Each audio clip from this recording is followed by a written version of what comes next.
I know we mentioned quite a few of these trends: social, mobile, 3D printing, security. Start off by telling us, Randy, some of the biggest risks and opportunities you see around these megatrends. I think security, as it always has been, is honestly a risk management activity. It's a lot of companies are being more proactive now and going, instead of being reactive, trying to find the threats with a lot of the next generation technology. But you've also got boards that are looking at it and seeing it as a true threat to the business and funding that more. I don't think the cost of security, unlike most technology that it continues to decrease in cost, security is not going to go down. It's only going to go up because it involves not only the technology but the people and the processes. And what we've seen in our business, Security Plus, over the last, I think over last year we're up, or the last couple of years we're up 18% on people that are certifying. Now, it's great news for us and what we're able to do for the industry, but it's also a little bit scary. I think it should be more, a whole lot more. You've got companies that, and this is a scary stat, 50% of companies right now think that they're in pretty good shape on security. I think that's insane. I think it should be almost zero. It really, and I've worked with, I used to work with Accenture and Bank of America, and they were, it was just a constant paranoia almost, is what else can you do? What else can you see? So yeah, it's a major issue out there that I'm scared by. Here's another interesting story. We were in Japan 2 years ago. I was sitting listening to the translations, and no one wanted to talk about security. It blew my mind. I could not believe it. And so we were sitting there, and I went through 2 or 3 meetings. These are the biggest companies in Japan. Finally, the last day, I couldn't take it anymore. We're sitting in front of this major cloud provider, and they get up there and I said, like, guys, you're missing the boat. Where is the security focus here? Oh, well, no, it's seen as not a very prominent role. Okay, well, that doesn't really matter. You're still going to get hit. And they look right back at me and say, well, you guys get hit all the time. I'm like, yeah, and you're next. So 2 weeks ago, we had a team in Japan, and it was completely flipped. So not only a cultural change, but a business change in that amount of time where they're pouring investment into it, not only with us, but with the hardware companies as well. So I think everyone's realizing that risk. You're just going to get smoked if you don't focus on it. Mm-hmm. So a big risk. How about you? You speak to a lot of CIOs every day, worked with them. What are they saying are some of the biggest risks and opportunities? Yeah, it's really interesting to just piggyback the security piece of it is something that I think this is actually jumping ahead, Vishali, sorry, but one really interesting thing that I've seen over time is that maybe 5, 6, 7 years ago, CIOs wouldn't talk that much about security. They wouldn't talk publicly. They wouldn't talk to somebody like me, journalist. But they also wouldn't talk at industry events, and it seems like there wasn't a lot of knowledge sharing going on. Now, it's incredible. If you think about it, it's a domino effect situation, right? If JP Morgan gets hit, which they did, what do you think that Bank of America is doing? What do you think that Goldman Sachs is doing? They're just as much at risk at that point, and having a series of events like that happen can cripple an economy. So the amount of openness that people have expressed about security, more knowledge sharing, more of this feeling of we're all in this together, and this now admission that we're gonna get hit or we've been hit, has changed things a lot. I'll go back to the disruption piece again that I mentioned is, I would say, in talking about risks for companies today, one of the biggest risks would be ignoring the disruption that's going on around you. So I say this from the lens of a CIO in that the CIOs that I deal with, when you ask them what their top priorities are, you pretty much can kind of cover up their title, listen to them speak, and think that you're talking to a CEO or a CFO or a COO, or some weird mix of those. They're incredibly business savvy, incredibly, a lot of financial acumen that comes out in what they speak about today. And again, like I said before, not a lot of tech speak, but they're concerned with the same things that their executive suites are concerned with. They're concerned with the same things that their boards are concerned with. And those issues are, like we mentioned, obviously security is one thing, but it's where is the next competition coming from? Where is the next percentage of our market share going to get taken away? Who is going to be the one to take it? So I know it's different in every industry, and different companies are at different levels of the, different points of the maturity curve. It's going to be different across the board in terms of how you define what's a risk for you.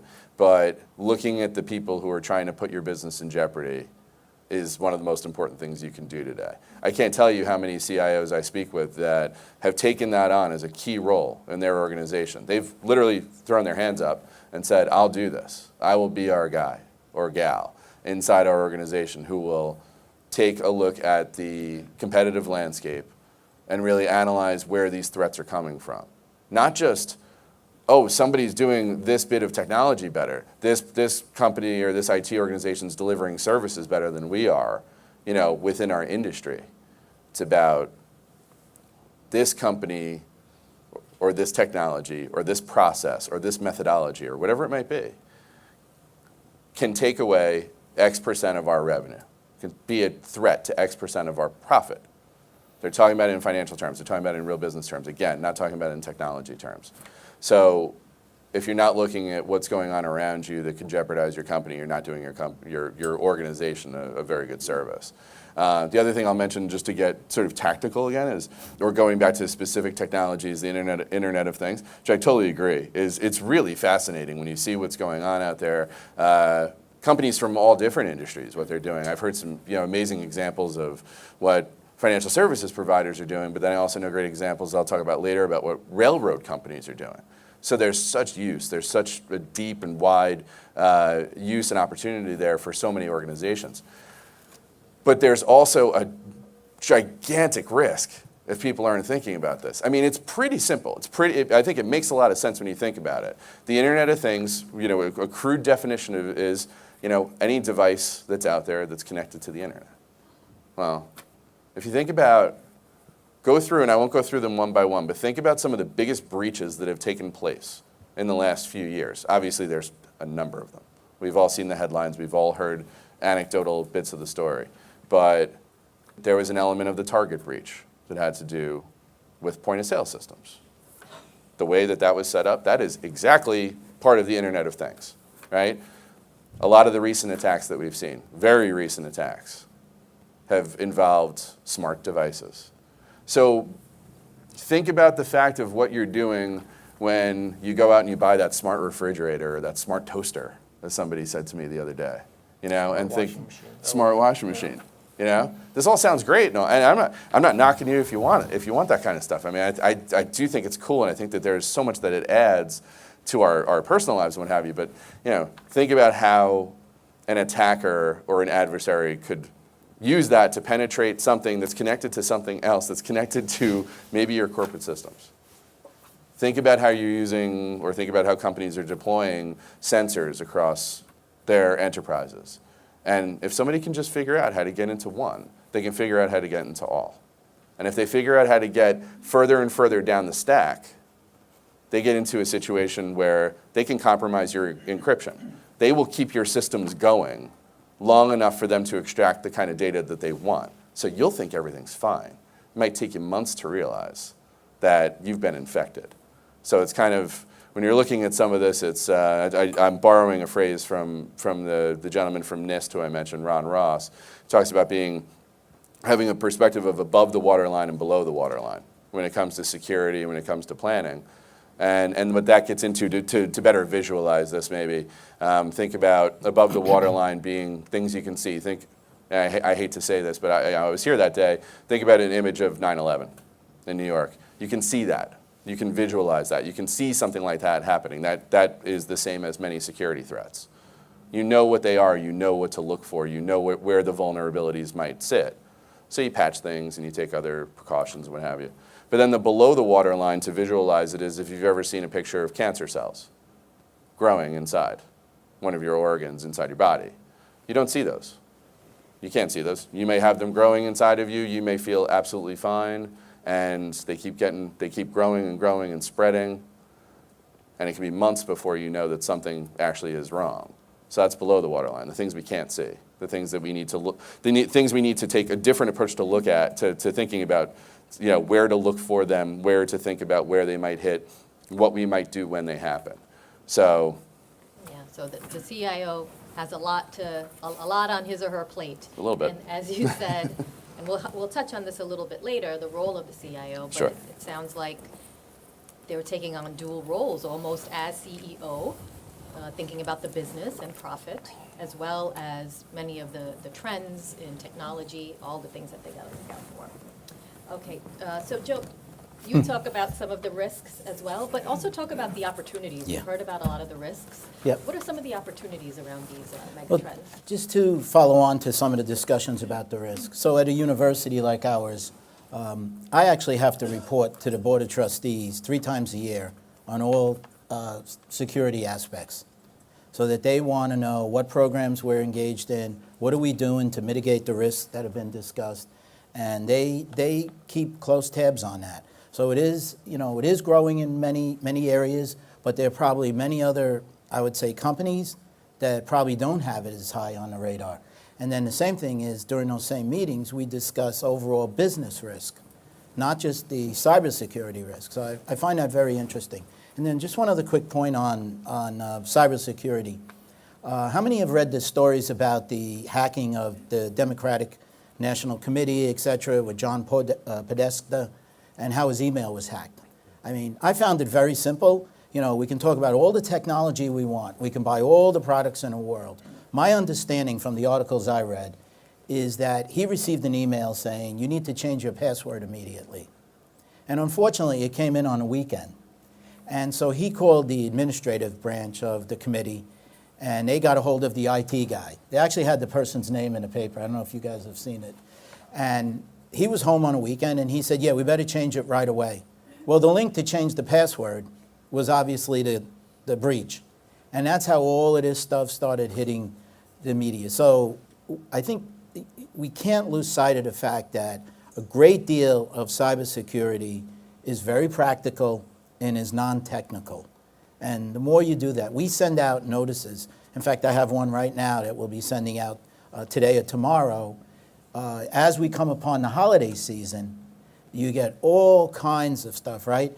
Click on this link and you'll receive a $50 gift certificate to Macy's.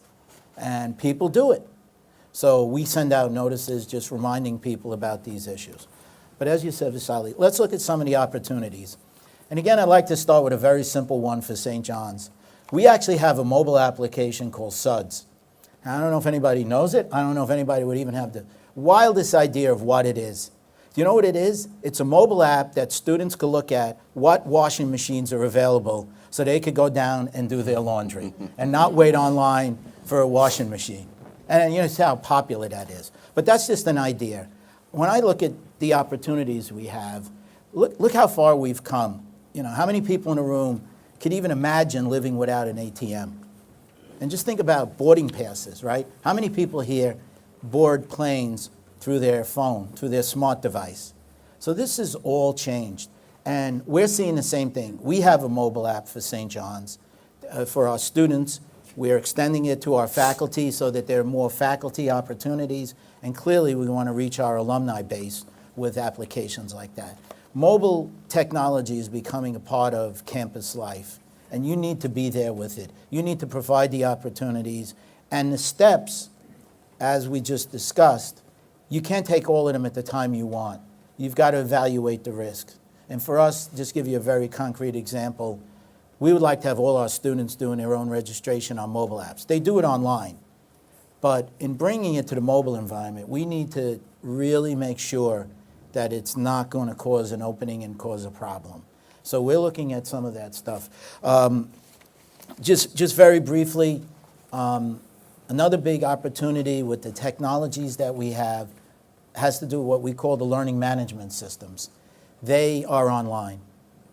We have well over 60 to 70% of all courses offered at St. John's are available through the learning management system, so that students could do work on campus, at home, wherever they are.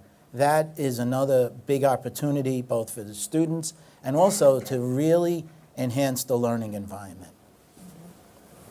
Now, you mentioned, Joe, that a lot of things that are done on campus are done via mobile. Yes. And I know that a huge risk for many leaders in technology is protecting the mobile enterprise, along with some of these other things. Tell us a little bit about that, Randy. What are some of the biggest security risks? How are organizations protecting the mobile enterprise? And how should security policies be evolving now in organizations? I got a buzzword check. Is consumerization of IT a buzzword? Yeah. Yeah. Okay. Well, But it's sorry. we'll clear it for now. I'm gonna go for it anyway. I think the way I look at systems in a lot of cases is the experience is good enough that it, I guess, replicates what consumers get in their everyday life. So think about whatever your favorite application is, even TV show or whatever. Things are very quick to get in. That's what people expect. They really do. And if your systems are not good enough, either desktop or mobile, they're going to go around you. So I look at it from a behavior perspective as much as I do technology. If they're not willing to use it, they're going to find out another way. There is a cloud company that contacts my staff directly saying, we see that you're using this technology. You should talk to your CIO about this because we think it would be great for you. I get like this rage building up. It's like I have systems for you. I know they're better than this, but this is what people are used to using. So I think in terms of securing it, there's the technical pieces of it, but there's also behavioral. I think from a technical side of things, it's table stakes now that you've got either mobile containers around your write data, that you're able to do mobile device management and loss management and all those sorts of things that are managed services security provider can provide. That's just, call them and they will do it for you. I think on the data side of things, it's recognizing what you're letting out there. And frankly, we're having to be more okay with more and more getting out there. Taking email away from my staff, that's never going to happen from CompTIA. What's getting out there that we need to know about? And so it's protecting, it goes back to old school IT, giving people information they need to know and nothing more than that. And that's a really hard thing to do now. We used to have that, hard perimeter with a squishy middle. Now there is no perimeter. So you've really got to be smart, even at the application level as to what they're getting. And Brian, what are your thoughts on how technology policy should be evolving in organizations to help mitigate some of these risks? This is what I kind of said I jumped ahead on a little bit in terms of thinking about what the differences are with companies today, and some of it is really just collaborating. Right? It's talking to others, finding out what best practices are out there, learning from others who've been through significant breaches, or other sort of, exploited vulnerabilities. We're seeing more and more of that. I mentioned NIST before, and I'm not trying to be a total promoter for the organization, but they are very unique. It is really interesting to see a lot of the different publications that they've put together and to see the efforts that they're making, like I said, to kind of bridge what government is doing with academia and industry. So going around all different companies and finding out, what is it like for your industry, for your sector, for your individual company? What are you hearing from your peers, from your competition, what have you? They've become a very good, I shouldn't say they are, they always have been, a very good organization in terms of churning a lot of that knowledge out for organizations. I wouldn't go too much further than that. I'll let the experts and practitioners talk more about it. Joe, what are your thoughts on how technology companies, universities should be evolving their policies? Well, I think as we're talking about, and as Brian mentioned, it really is education. Today's technologies are not going to stop these problems. There's still a large group of people believing that it's the CIO's problem. Now, of course, we'd all like to get it off our back, but you have to step back and think about it. You can't solve it with today's technologies. So education plays a big role. As Brian's talking about NIST, we refer to them many times. We look at a lot of their material. You have to have the policies. And again, I don't mean to repeat myself, but your organization has to recognize that they need policies to deal with cybersecurity, if we want to just classify it as such. Otherwise, you're really fighting an uphill battle. And almost as far as the policies, that's almost step one. The recognition that whatever organization is, whether it's a university or a corporation, and many of the large corporations really recognize it. You see the amount of money they're investing in these things. There's financial companies that have hundreds of people dedicated to monitoring the system's activities, especially around, say, credit cards. and all the programs. So we talked about Megatrends. You know, that's one of the things that's going to help in this area. I think a lot of the data analytics will bring to the table much quicker, much more quickly, the event that is going on so that people can react to it.